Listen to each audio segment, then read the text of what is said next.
बेहतर से बेहतर की तलाश करो, बेहतर से भी बेहतर की तलाश करो। अगर मिल जाए नदी तो समंदर की तलाश करो। टूट जाता है शीशा पत्थर की चोट से, टूट जाता है शीशा पत्थर की चोट से, और टूट जाए पत्थर ऐसी शीशा की तलाश करो। कहने का अर्थ समझे? समझ गए होंगे आप लोग, अपनी बुद्धिजीवी है, सब बात समझ गए होंगे। कहने का तात्पर्य ये है, जो आपका मन, आपका इच्छा, आपका आकांक्षा जो है, जहाँ तक आप सोच रहे हैं वहाँ तक यदि मिल रहा है तो आप अपने आकांक्षा को उससे बढ़ा के रखिए। कहने का तात्पर्य ये है, यदि आपका सोच आसमान तक है तो यदि आसमान तक नहीं मिलेगा तो कम से कम वृक्ष की ऊंचाई तक तो मिलेगा।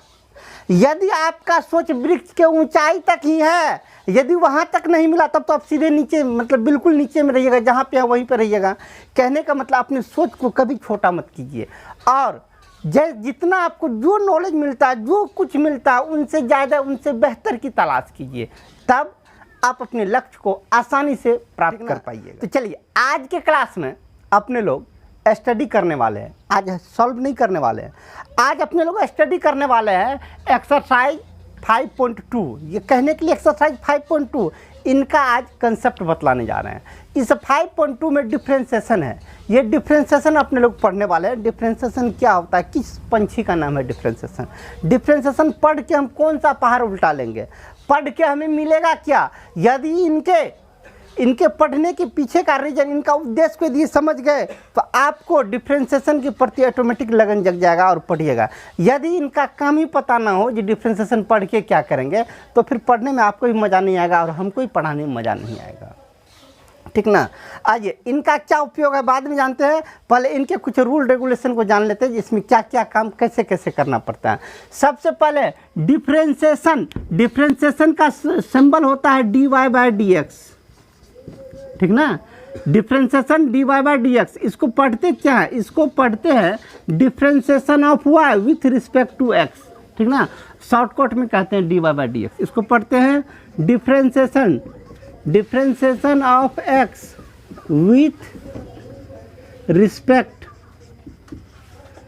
To x, sorry, differentiation of y with respect to x, अर्थात y का डिफ्रेंसिएशन x के सापेक्ष। कभी कभी ये dy/dx का सिंबल ये बदल के, कभी कभी आपका सिंबल ऐसा भी आ जाएगा dy/dx। ये आप खास करके फिजिक्स में बहुत ज़्यादा देखते होंगे, ठीक ना। फिजिक्स में इसी सिंबल का अधिकांश उपयोग किया गया है। कभी कभी ये सिंबल नहीं रह के ऐसा भी रहता है f डिफरेंटेबल x, इसका भी तीनों का अर्थ एक ही हुआ। कभी कभी यह भी नहीं रहता, इनके बदले में ये रहता है y ऊपर में डैश, ठीक ना। तीनों का अर्थ एक ही हुआ, तीनों को लेकिन पढ़ते हैं थोड़ा थोड़ा अलग अलग, ठीक ना, लेकिन तीनों का अर्थ यही हुआ। अब इसको पढ़ते हैं dy/dx, और फुल फॉर्म में पढ़ते हैं differentiation of y with respect to x। Hindi में बोले तो y का डिफ्रेंसिएशन x के सापेक्ष, ठीक ना। इसका ही मतलब वही हुआ, y का डिफ्रेंसिएशन x के सापेक्ष। इसको पढ़ते हैं f डिफरेंटेबल x, ठीक ना। इसको बोलते हैं y डिफरेंटेबल, ठीक ना। y डैश नहीं बोलते हैं, y डिफरेंटेबल बोलते हैं। चलिए, पहले तो इसका सिंबल को समझ गए। इसको हिंदी में कहते हैं अवकलज, अवकलज, ठीक ना। खैर हिंदी को छोड़िए, अब चलते हैं डिफ्रेंसिएशन पे। अभी डिफ्रेंसिएशन के संकेत को समझे अपने लोग। अब देखते हैं डिफ्रेंसिएशन में प्रयुक्त होने वाले भिन्न भिन्न सूत्र को, मतलब इसमें किसका किसका डिफ्रेंसिएशन निकालते हैं और कैसे कैसे डिफ्रेंसिएशन होता है, इनके सूत्र, इनका इंपॉर्टेंट सूत्र सब क्या होता है उनको देखिए, फार्मूला को। सबसे पहले डिफ्रेंसिएशन ऑफ साइन एक्स, किसका differentiation? Sine x. Differentiation of sine x with respect to x, ये तो फुल फॉर्म में ना पढ़े, इसको डायरेक्ट बोलेंगे साइन एक्स का डिफ्रेंसिएशन। साइन एक्स का डिफ्रेंसिएशन होता है कॉस एक्स, ठीक ना। दूसरा चलिए, differentiation of cos x, cos x का डिफ्रेंसिएशन होता है माइनस साइन एक्स। तीसरा, differentiation of tan x, tan x का डिफ्रेंसिएशन होता है सेक स्क्वायर एक्स। चौथा, differentiation of sec x, sec x का डिफ्रेंसिएशन होता है sec x into tan x. अगला, differentiation of cosec x, cosec x, cosec x का डिफ्रेंसिएशन होता है minus cosec x into cot x minus cosec x into cot x. एक और बच गया differentiation of cot x. Cot x का differentiation होता है माइनस कॉसेक स्क्वायर एक्स, ठीक ना। कुल मिला के 6 त्रिकोणमितीय अनुपात 1 2 3 4 5 6 का डिफ्रेंसिएशन देख लीजिए। कहेगा फार्मूला याद करने में थोड़ा सा झेल हो सकता है, मतलब माइंड में इतना याद रहेगा कि नहीं रहेगा। आपको मतलब सुलभ कर देते हैं याद करने के लिए, एकदम सिंपल सा। साइन का कॉस, कॉस का साइन, माइनस प्लस का भी छोड़ दीजिए। साइन का कॉस, कॉस का साइन। इनके बाद टेन का होता है सेक स्क्वायर, ठीक ना। सेक का sec x into tan x, मतलब सबसे पहले नीचे को भी छोड़ दीजिए। नीचे इन तीनों का काम पड़ता ही नहीं है, शायद संजोग कभी कभार पड़ता नहीं, तो इन तीनों का काम नहीं पड़ता। ये लिखने का था, हम लिख दिए, इसको अभी छोड़ दीजिए। सिर्फ ऊपर से 3 को याद रखिए। साइन का कॉस, कॉस का साइन एक दूसरे का उल्टा होता है, और टेन का होता है सेक स्क्वायर एक्स। सिर्फ आप एक ठो को याद कीजिए, टेन का सेक स्क्वायर एक्स, बाकी ये दोनों उल्टा होता है। चलिए बाकी टोटल को यदि देखें तो आप माइनस प्लस कैसे ख्याल रखेंगे, तो माइनस प्लस का ख्याल रखने का तरीका है क्या, जिसका नाम सी से स्टार्ट होता है उस पर माइनस लगता है। देख लीजिए, इसका नाम कॉस का नाम सी से स्टार्ट हुआ माइनस लगा, और किस में माइनस है, यहाँ देखिए सी से स्टार्ट हुआ नाम माइनस लगा, सी से नाम स्टार्ट हुआ माइनस लगा। कहने का मतलब क्या, जिसका नाम सी से स्टार्ट होता है उसमें माइनस लगता है। इनको याद रख लिए। चलिए इतना ही फार्मूला नहीं है, अभी और भी फार्मूला और को भी देखते हैं। और फार्मूला अगला सब क्या उनको देखिए। अभी तो कुल मिला के 6 फार्मूला लिखे हैं। अगला डिफ्रेंसिएशन ऑफ एक्स पे पावर एन, ठीक ना। कोई पावर वाला टर्म हो तो उसका डिफ्रेंसिएशन कैसे निकलेगा, पावर आ जाएगा गुना में और पावर 1 घट जाएगा, एन एक्स एन माइनस 1, ठीक ना। Differentiation of Khaliya x, Khaliya x का डिफ्रेंसिएशन होता है ए, केवल 1 1। डिफ्रेंसिएशन ऑफ ए एक्स, मतलब एक्स के साथ कोई संख्या यदि गुना हो तो उसका डिफ्रेंसिएशन होगा खलिया ए, ठीक ना। Differentiation of root x, root x का डिफ्रेंसिएशन होता है 1/2 रूट एक्स, ठीक ना। और भी है, कुल मिलाकर अभी ऐसा नहीं कि अभी डिफ्रेंसिएशन समाप्त हो गया, अभी डिफ्रेंसिएशन में और भी है। डिफ्रेंसिएशन ऑफ 1/x, 1/x का डिफ्रेंसिएशन होता है -1/x स्क्वायर, ठीक ना। चलिए कुल मिला के अभी बोले तो अभी जो एक्सरसाइज सामने में इतना डिफ्रेंसिएशन होता है, इसमें 1 2 और फार्मूला आपको आगे चल के आएगा, उनको भी लिख देते हैं, छोड़ना तो किन्हीं को नहीं है। चलिए अगला है डिफ्रेंसिएशन ऑफ e⁴x। कहिएगा e⁴x है क्या, तो थोड़ा देर में मतलब अगला एक्सरसाइज पे चलेंगे तो आपको डिटेल से बतलाएंगे। अभी फिलहाल देख लीजिए, e⁴x का डिफ्रेंसिएशन होता है e⁴x। याद रखने में तो सिंपल है, e⁴x का e⁴x नहीं होता है। अगला differentiation of log x, log x का डिफ्रेंसिएशन होता है 1/x, ठीक ना। एक और बच गया, हम इसी साइड लिख देते हैं, वो हो गया डिफ्रेंसिएशन ऑफ a⁴x। a⁴x का डिफ्रेंसिएशन होता है a⁴x log a, ठीक ना। कुल मिला के आपको डिफ्रेंसिएशन में प्रयुक्त होने वाला फार्मूला इतना ही है। इतना को हम कहेंगे रटने के लिए, आप रटिएगा, ऐसा नहीं आप रटिए या नहीं रटिए कोई दिक्कत नहीं है, लेकिन जिस कॉपी में आप डिफ्रेंसिएशन बनाना स्टार्ट कीजिएगा उस कॉपी के पहला पेज पे ये फार्मूला जरूर लिख लीजिएगा। याद कीजिए नहीं कीजिए वो छोड़ दीजिए, वो हमारे ऊपर छोड़ दीजिए। याद नहीं भी कीजिएगा तो हम करवाएंगे आपको याद, ठीक ना। लेकिन जिस कॉपी में बनाना स्टार्ट कीजिएगा पहला पेज में ये फार्मूला जरूर डाल दीजिएगा, ठीक ना। याद कैसे करवाना है आपको वो हमारा जिम्मा है, हम आपको मतलब याद करवाएंगे। चलिए इतना कुछ तो समझ गए डिफ्रेंसिएशन के फार्मूला। अब चलते हैं डिफ्रेंसिएशन के कुछ रूल रेगुलेशन पे। आइए उसका रूल क्या है उस रूल को देखते हैं। चलिए इसका रूल क्या है, इनके रूल को देखते हैं। डिफ्रेंसिएशन का सबसे पहला रूल, यदि 2 फंक्शन आपको प्लस के रूप में हो, ऐसा differentiation of 2 function u + v, 2 function आपको प्लस के रूप में हो u + v, मतलब u अलग फंक्शन है v अलग फंक्शन है, यदि प्लस के रूप में हो तो इसका डिफ्रेंसिएशन ऐसे निकालते हैं। डिफ्रेंसिएशन ऑफ u मतलब du/dx प्लस dv/dx। 2 फंक्शन यदि प्लस के रूप में हो तो पहला फंक्शन का अलग डिफ्रेंसिएशन निकालेंगे प्लस, दूसरा वाला का अलग निकालेंगे डिफ्रेंसिएशन। कैसे तो थोड़ा देर में बतलाएंगे, आपको सब चीज़ बतला देंगे। सिर्फ सब्र रखिए ना, सब चीज़ आपको मिलेगा एकदम संतुष्ट करके। हेलो, सिर्फ धैर्य रखिए, आपको सब कुछ मिलेगा एकदम, आप ऐसा मिलेगा कि आप संतुष्ट हो जाएंगे, ठीक ना। सिर्फ धैर्य रखिए। चलिए दूसरा रूल बतलाते हैं। यदि फंक्शन माइनस के रूप में हो डिफ्रेंसिएशन ऑफ u माइनस भी इस फॉर्म में हो, इसका डिफ्रेंसिएशन निकालेंगे, differentiation of u minus differentiation of भी। देखिए रूल याद रखना आसान है। क्या आसान है? तो प्लस में था तो दोनों को u का अलग किए, v का अलग किए, प्लस दे दिए। माइनस में था तो u का अलग किए, v का अलग किए, बीच में माइनस का सिंबल दे दिए। अगला तीसरा रूल, यदि फंक्शन आपको गुना में हो, दो फंक्शन गुना के फॉर्म में हो तो इसका डिफ्रेंसिएशन कैसे निकालेंगे? दो फंक्शन जब गुना के रूप में हो तो इसका डिफ्रेंसिएशन ऐसे निकालते, जरा गौर से देखिएगा।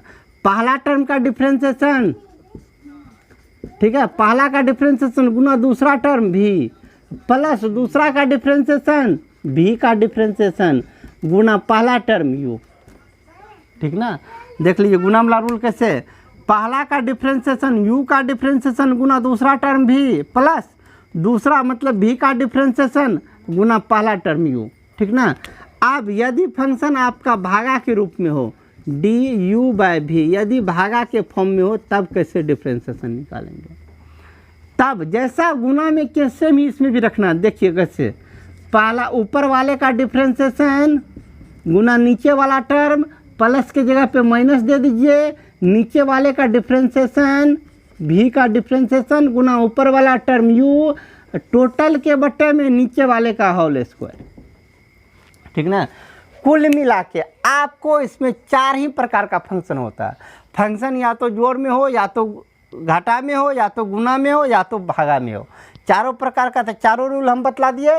इसमें अब एक वर्किंग रूल है, वर्किंग रूल है chain rule. Working rule, working rule मतलब, वर्किंग रूल मतलब क्या, कैसे काम करेंगे? तो वर्किंग रूल एक है क्या, चेन रूल। ये चेन रूल क्या होता है, ठीक है। आइए चेन रूल को समझते हैं। चेन रूल जो होता है ना बहुत इंपॉर्टेंट है, ठीक ना। चेन रूल बहुत इंपॉर्टेंट है और बड़े से बड़े काम को आसान कर देता है। आइए चेन रूल को समझते हैं। हम लिख लिए headline chain rule. Chain rule के बारे में यदि हम आपको बकते रहे ना तो आधा घंटा, 1 घंटा, 2 घंटा तक कितनों बकेंगे तो आपके भेजा में समझ में नहीं आएगा। तो चेन रूल को समझाने का सबसे सिंपल तरीका है, एक एग्जाम्पल लेते हैं और एग्जाम्पल के द्वारा ही आपको समझ आते हैं तो आप आसानी से समझ जाएंगे चेन रूल को। आइए एक एग्जाम्पल लेते हैं, उसमें चेन रूल को आपको अच्छी तरह से हम समझाते हैं। एक एग्जाम्पल लेते हैं, y = sin cos 10√x, एक एग्जाम्पल लिया, ठीक है ना। देखिए चेन रूल। अब सबसे बड़ा सवाल पैदा ये होता है जो चेन रूल हम कब लगाते हैं और सब रूल हम कब लगाते हैं, ठीक है। तो चेन रूल देखिए, इससे पहले बतलाए, यदि फंक्शन जोड़ के रूप में हो तो जोड़ वाला रूल लगाएंगे जो अभी मिटा दिए हैं, अब इससे पहले बतलाए थे। यदि फंक्शन घाटा में हो, माइनस में हो तो माइनस वाला रूल लगाएंगे। दो फंक्शन गुना के रूप में हो तो गुना वाला रूल लगाएंगे। यदि दो फंक्शन भागा के रूप में हो तो भागा वाला रूल लगाएंगे। ये चेन रूल कब लगाते हैं? यदि फंक्शन उन चारों में से किसी भी रूप में ना हो, अर्थात जोड़ घटा गुना भागा किसी भी रूप में नहीं हो तो चेन रूल लगाते हैं। तो ये बोलिए क्या सब गुना के रूप में है? यहाँ कौन कौन है? साइन है, कॉस है, टेन है, √x है। क्या सब गुना के रूप में है? तो पहली बार तो आप जवाब दीजिएगा जी सर गुना के रूप में, लेकिन गुना में ये नहीं है, नहीं जोड़ में है, नहीं घटा में है, नहीं गुना में है, नहीं भागा में है। ये जोड़ घटा गुना भागा के रूप में नहीं है। क्यों नहीं है? तो जरा गौर से देखिए, ये साइन है, साइन के साथ में साइन के बाद होता है थीटा, तो साइन ये थीटा के फॉर्म में सब है, ठीक है। ये थीटा के साइन का ये थीटा है टोटल, यहाँ से लेके यहाँ तक ये टोटल साइन का थीटा है, ठीक ना। तो साइन में थीटा जो है गुना में नहीं रहता है, ठीक ना। तो ये गुना में आपको कदापि नहीं है। हाँ ऐसा यदि रहता sine x into cos x into tan x into √x ऐसा रहता तब हम कहते सब गुना में है। Sine x cos x tan x √x चारों टर्म तब गुना में है। लेकिन यहाँ देखिए साइन में x नहीं है, साइन में x नहीं है, x के बदले में यह पूरा है और x के बदले में सबसे पहले है कॉस, कॉस में भी x नहीं है, x के बदले में यह पूरा है। इस पूरा में पहले है टेन का जो x होता है x भी नहीं होकर √x है। कहने का मतलब ये ऐसा रहता तब कहते गुना में है तो हम गुना वाला रूल लगाते, लेकिन इस फॉर्म में तो है नहीं। तो मतलब ये फंक्शन जोड़ घटा गुना भागा में से किसी भी फॉर्म में नहीं है। जब फंक्शन आपको जोड़ घटा गुना भागा में से किसी भी फॉर्म में ना हो तब चेन रूल लगाते हैं। तो चेन रूल का एप्लीकेशन तो उम्मीद है समझ गए होंगे। चेन रूल कब लगाते हैं? चेन रूल तब लगाते हैं जब फंक्शन जोड़ घटा गुना भागा किसी भी फॉर्म में ना हो तो चेन रूल लगाते हैं। अब देखिए चेन रूल लगा के डिफ्रेंशिएशन निकालते हैं कैसे। ये ना है चेन रूल, इसका डिफ्रेंशिएशन देखिए निकालना कितना सुलभ है। चलिए डिफ्रेंशिएशन हम पहले बोले हैं और आपको इससे कंसेप्ट यह भी स्पष्ट हो जाएगा कि डिफ्रेंशिएशन कैसे कैसे निकालते हैं। जरा गौर से माइंड को स्थिर करके समझिएगा। डिफ्रेंशिएशन बराबर होता है, पहले बोले थे dy बाई डी एक्स, इसी को कहते हैं डिफ्रेंशिएशन। मतलब y बराबर दिया हुआ फंक्शन हमें निकालना है dy बाई डी एक्स। तो लिखिए d तो d, इनके बाद क्या है d का d लिख लिए, इसके बाद है y का जो वैल्यू है सब डाल दीजिए। कितना है sine cos tan root x. Total के बट्टे में क्या है dx, तो dx दे दीजिए। यहाँ तक समझने में कोई दिक्कत नहीं। हम इसमें चेन रूल भी बतला रहे हैं और डिफ्रेंशिएशन कैसे निकालते हैं वो भी बतला रहे हैं, मतलब दोनों हम बतला रहे हैं साथ साथ।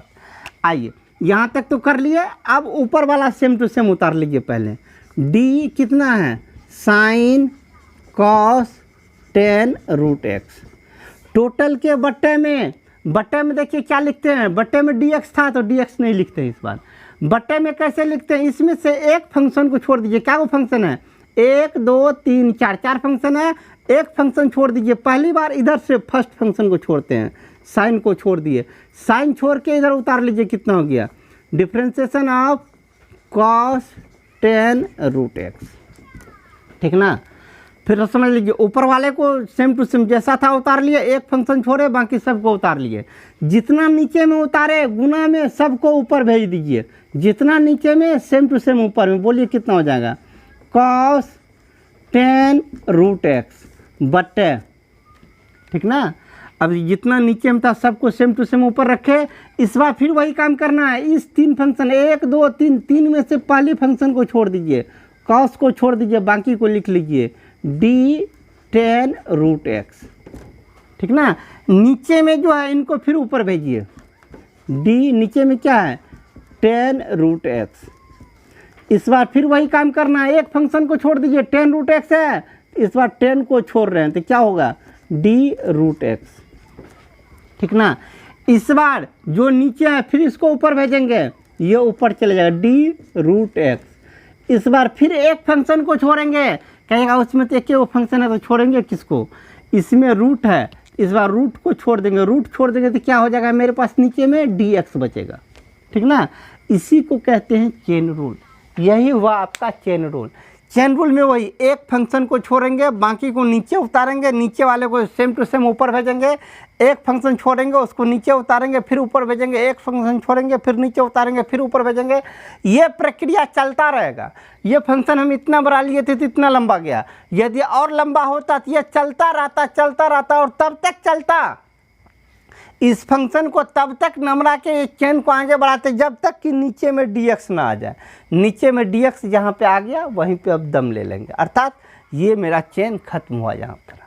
अब देखिए इसका डिफ्रेंशिएशन निकालना बतलाते हैं। माइंड स्थिर है ना, तो अब समझने का प्रयास कीजिए। अब देखिए डिफ्रेंशिएशन कहते हैं कि डिफ्रेंशिएशन बहुत भारी है। मैक्सिमम स्टूडेंट कहता है डिफ्रेंशिएशन बहुत भारी है, ये भेजा के ऊपर से बाउंसर गेंद की तरह बाउंस कर जाता है, समझ में नहीं आता है।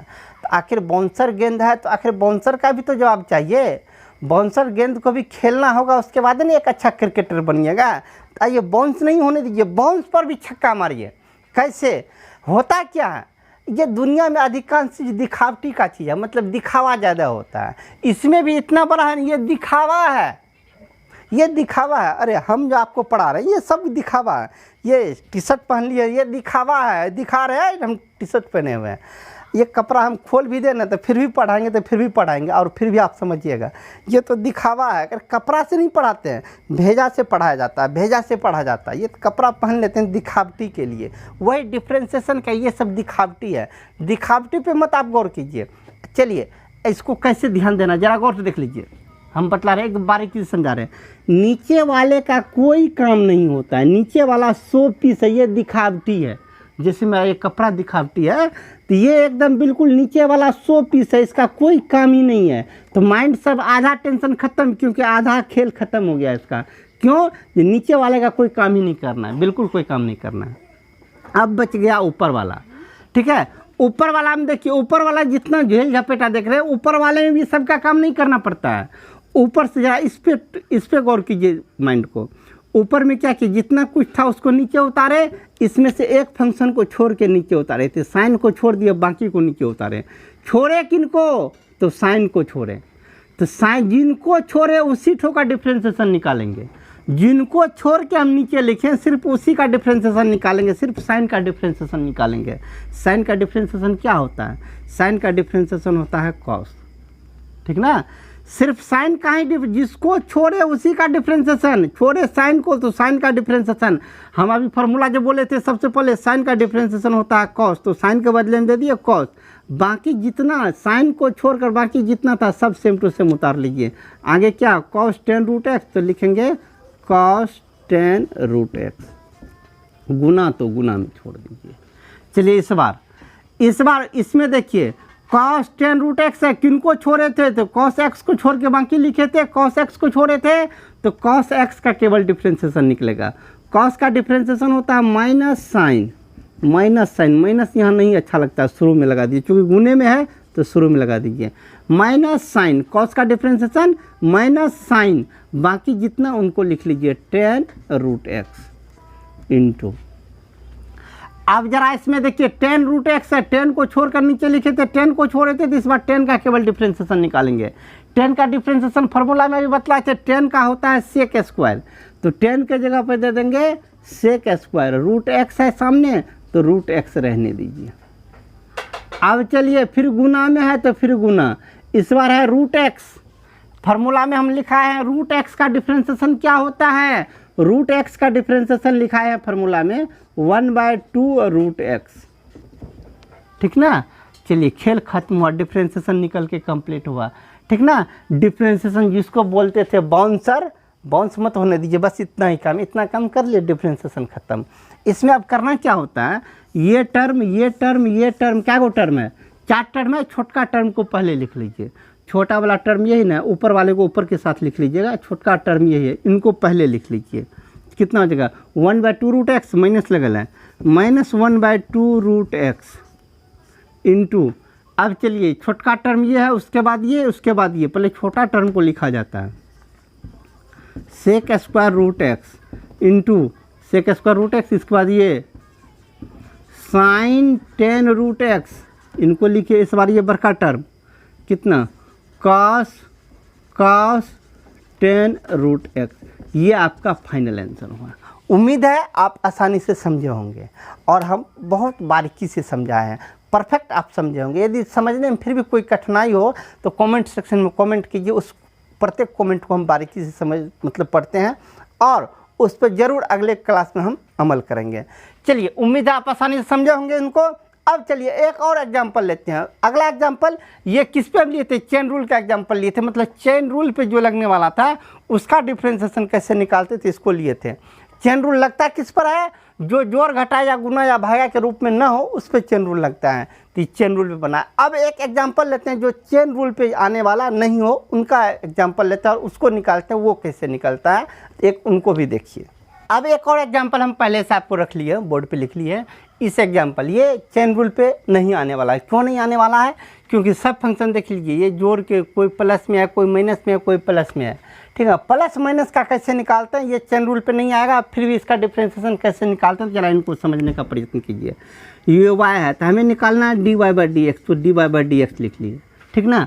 अब चलिए सब फंक्शन इसमें 1 2 3 4 फंक्शन है, चारों प्लस के रूप में है, तो चारों प्लस के रूप में डिफ्रेंशिएशन कैसे निकालते हैं? प्लस या माइनस के रूप में यदि फंक्शन हो तो सबका अलग अलग निकालते हैं, यही बतलाए थे रूल, सबका अलग निकालिए। Differentiation of 3x²